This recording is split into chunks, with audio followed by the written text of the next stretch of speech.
ये आकाशवाणी रायपुर है। छत्तीसगढ़ी समाचार बुलेटिन के संग संगीता यादव के जय जोहार। अब सुनाओ आज के प्रमुख समाचार।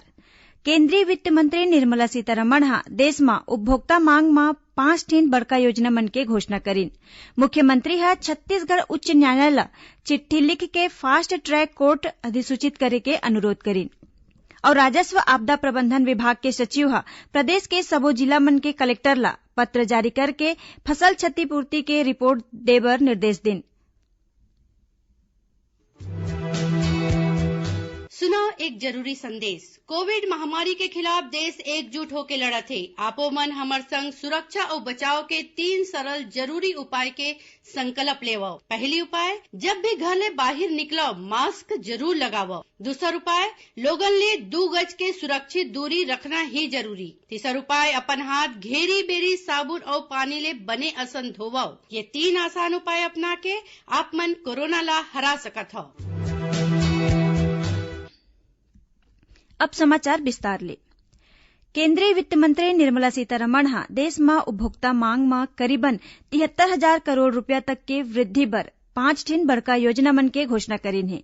ओमन बताइन कि नवा प्रस्ताव के उद्देश्य एलटीसी वाउचर और फेस्टिवल एडवांस ला दे के मांग ला बढ़ाना है। ओमन यहू कहिन कि सरकारी कर्मचारी मन ला एलटीसी के 2018 ले 21 ब्लॉक के बेरा में 10 दिन के छुट्टी के बदला में नगद भुगतान करे जाही और ओखर पात्रता के अनुसार यात्रा किराया दे जाही। प्रधानमंत्री नरेंद्र मोदी हा वर्चुअल समारोह में राजमाता विजया राजे सिंधिया के जयंती पर उखर सम्मान में 100 रुपया के स्मारक सिक्का जारी करेन।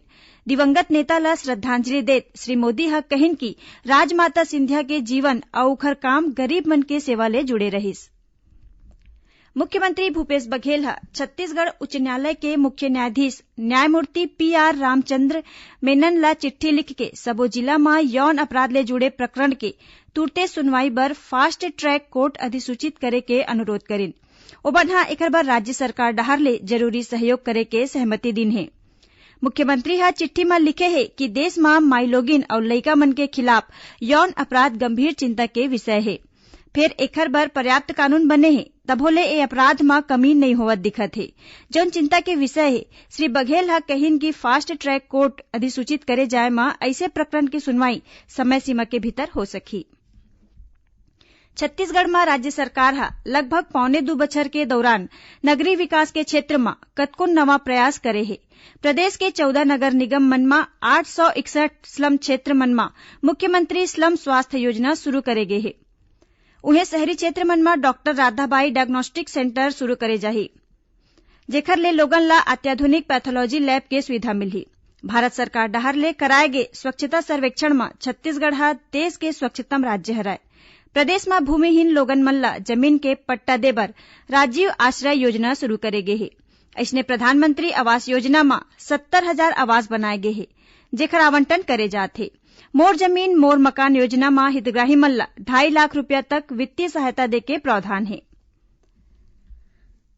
गृह मंत्री ताम्रध्वज साहू हा बेरला ब्लॉक के भिंभोरी में उप तहसील कार्यालय के शुभारंभ करीन। ए दौरान ओमन हा 37 करोड़ रुपया के आने निर्माण काम के लोकार्पण और भूमि पूजन घलो करीन। खबर के मुताबिक ग्रामीण मन हा बेरला ला उप तहसील बनाए के मांग करे रहिन।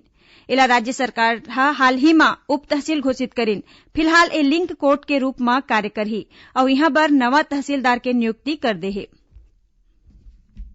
राजस्व आपदा प्रबंधन विभाग के सचिव रीता सांडिल्य हा प्रदेश के सबो जिला मन के कलेक्टर मन ला पत्र जारी करके फसल के क्षति आकलन करके रिपोर्ट देबर निर्देश दिन है। ए बछर मानसून के बेरा आने जिला मन में अतिवृष्टि और बाढ़ की स्थिति खरीफ फसल मन ला नुकसान होए है। प्रभावित किसान मन ला केंद्र सरकार डहार ले फसल क्षति के संबंध में जारी निर्देश के अनुसार आर्थिक अनुदान सहायता उपलब्ध कराए जाही। एकर बर निर्धारित प्रपत्र में जानकारी भर के 15 दिन के भीतर देना जरूरी होही। छत्तीसगढ़ी समाचार बुलेटिन आप मन आकाशवाणी रायपुर ले सुनत हो। छत्तीसगढ़ के खबर ले है आपके वास्ता और खबर के विश्वसनीयता ले है हमार वास्ता। आकाशवाणी समाचार रायपुर के प्रादेशिक समाचार बुलेटिन के संगे संग हमार समसामयिक कार्यक्रम आप रेडियो के संग अपन मोबाइल में घलो सुन सकत हो। आकाशवाणी समाचार फेसबुक, ट्विटर और यूट्यूब में घलो हावय। हमार फेसबुक पेज हरे Chhattisgarh news on AIR, Twitter handle CGAIR news और हमार यूट्यूब चैनल हरे छत्तीसगढ़ AIR न्यूज। तो अब रेडियो के संगे संग आपके मोबाइल के माध्यम ले हम आप तक पहुंचत हन। छत्तीसगढ़ के हर खबर पर सुनत रहो आकाशवाणी समाचार। अब आगू बाढ़बो बाचे समाचार कोती। प्रदेश में कोरोना काल में दुरिहा के गांव मन तक बैंकिंग सेवा पहुंचाए बर बैंक सखी मन ह अपन महत्वपूर्ण भूमिका निभाए हे। ए बात पंचायत मंत्री TS सिंहदेव ह काली आकाशवाणी रायपुर ले प्रसारित एक ठिन विशेष कार्यक्रम हमर ग्राम सभा में कहिन। श्री सिंहदेव ह बतैन कि बैंक मन के कमी वाले क्षेत्र और दूर दराज के गांव मन में बैंक सखी सियान, दिव्यांग, मनरेगा मजदूर और लइका मन के छात्रवृत्ति के नगद राशि ला घर में जाके पहुंचाए के काम करत हे। छत्तीसगढ़ माध्यमिक शिक्षा मंडल डहर ले पढ़ई तुहर द्वार कार्यक्रम के तहत लॉकडाउन में पढ़ई कैसे करे विषय ऊपर ऑनलाइन विशेष कक्षा के आयोजन करे गे हे। एमा प्रदेश के हजारों लइका, शिक्षक और पालक शामिल होही। राज्य साक्षरता मिशन प्राधिकरण के सहायक संचालक और राज्य स्तरीय प्रशिक्षक प्रशांत कुमार पांडे ह लइका और शिक्षक मन ले कहिन कि कोरोना संकट में मिले एक कीमती बेरा ला अवसर में बदलाव। श्री पांडे ह कहिन कि छात्र मन ला बने ढंग ले योजना बना के पढ़ाई कराना चाहिए और खुद के मूल्यांकन करके अपन कमी ला सुधारना चाहिए। कोरोना संक्रमण ला देखत विश्व प्रसिद्ध दशहरा में ए बछर फूल रथ ला जगदलपुर के गोल बाजार में 18 ले 23 अक्टूबर तक चलाए के निर्णय ले गे हे। ए दौरान सामाजिक दूरी के पालन करत सबो रसम ला करे जाही। उहे रथ परिक्रमा के दौरान रथ खींचे बर जगदलपुर के 32 गांव और तोकापाल तहसील के 4 गांव मन के ग्रामीण आथे। रथ परिक्रमा के दौरान व्यवस्था बनाए रखे बर गांव मन के पटवारी, ग्राम पंचायत सचिव और कोटवार मन के दल बनाए गे हे। रथ चलैया मन ला 2 दिन तक होम आइसोलेशन में राखे जाही। ए बछर रथ चलैया मन ला ग्रामवार चिन्हित करके पास दे जाही। पासधारी मनखे ही हर दिन रथ चलाए में शामिल होही। राजनांदगांव जिला के सोमनी थाना क्षेत्र ले अपहरण करे गे ढाबा संचालक के बेटा ला पुलिस ह महाराष्ट्र के सकोली क्षेत्र ले सकुशल बरामद करे हे। पुलिस अधीक्षक डी श्रवण ह बतैन कि शनिवार रथिया के देवादा ले अपहरण करके बालक ला आरोपी मन नागपुर में छोड़ के भाग गे रहिस। ए जानकारी मिले के मुताबिक बाद में पुलिस ह टीम बना के घेराबंदी करीन और बालक ला अपन कब्जा में ले लिन। खबर के मुताबिक अपहरणकर्ता मन ह अगवा करे गे किशोर के मां ला फोन करके 50 लाख रुपया के फिरौती मांगे रहिस। छत्तीसगढ़ के जाने माने लोक गायिका कविता वासनिक ह लोगन ले कोरोना संक्रमण ले बचाव बर जरूरी सावधानी राखे के अपील करे हे। आकाशवाणी के सभी श्रोताओं को मेरा नमस्कार, जय जोहार। मित्रों, कोविड महामारी के खिलाफ पूरा देश एकजुट होकर लड़ रहा है। प्रधानमंत्री नरेंद्र मोदी जी ने हाल ही में इससे बचाव के बारे में लोगों को जागरूक करने के लिए एक जन आंदोलन की शुरुआत की है।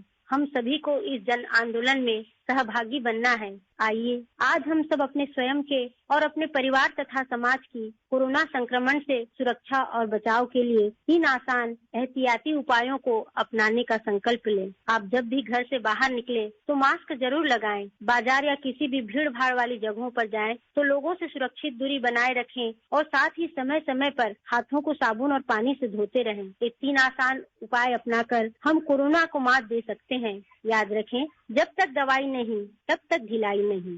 धन्यवाद। आखिर में प्रमुख समाचार एक घाव फेर। केंद्रीय वित्त मंत्री निर्मला सीतारमण ह देश में उपभोक्ता मांग में 5 ठिन बड़का योजना मन के घोषणा करीन।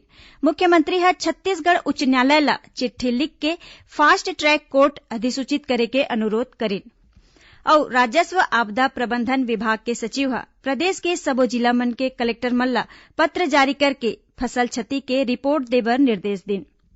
एकरे संग छत्तीसगढ़ी समाचार बुलेटिन इहे सिरावत हे। जय जोहार।